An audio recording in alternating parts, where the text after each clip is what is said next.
This thing is really simple. Somebody came up to me at Mass on Christmas Eve who's got a kid in the Army Rangers and said, don't let him send my kid into war without a debate or vote in Congress. And that's what this is about. The framers of our Constitution made the judgment that it was pretty unusual at the time that war should not be declared by the president on his or her own. Even George Washington, who was president at the time, they just decided it was too big a decision for one person. And so they said initiation of war is for Congress, and then once initiated, the president is the sole commander-in-chief.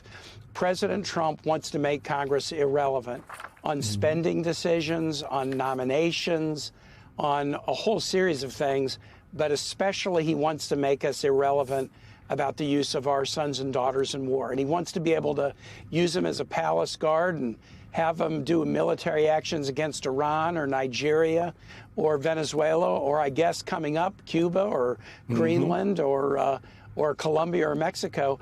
But that's not what the Constitution says. And the American public deserve to see the Senate and the House debate this in public before we commit our sons and daughters into military action.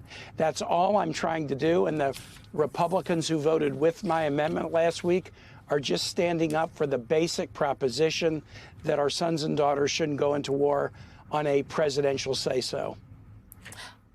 Well, you know, Senator, along those lines, your resolution, I just want to note for people, is different than the 1973 War Powers Resolution, which is a statutory law that speaks about Congress's authority here. Your resolution is very specific to Venezuela.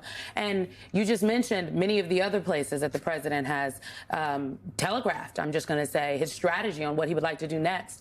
This resolution, though, doesn't cover those other places. So depending on what happens here, will we see other resolutions, or do you think you should amend this resolution given what the president is telling us right now?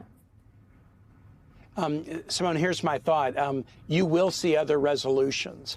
I don't think we'll amend this one because if you try to amend it to include other countries, you might put some senators in a funny position where they don't think the president has legal authority to go to war against country X, but for some reason they maybe do think there's authority for country Y, and so then you're putting them in a weird position. How do they vote? I think the right strategy here is to have this debate on Venezuela, and we'll likely have it tomorrow and Thursday. The Senate will then complete this debate. My hope is the Republicans will stick with where they were last week. We will say to the president, no war without the Congress. But then you will see resolutions filed to make sure we don't go to war with Cuba, Greenland, Denmark, Iran, Nigeria, Colombia, Mexico. You will see those filed in coming weeks for certain.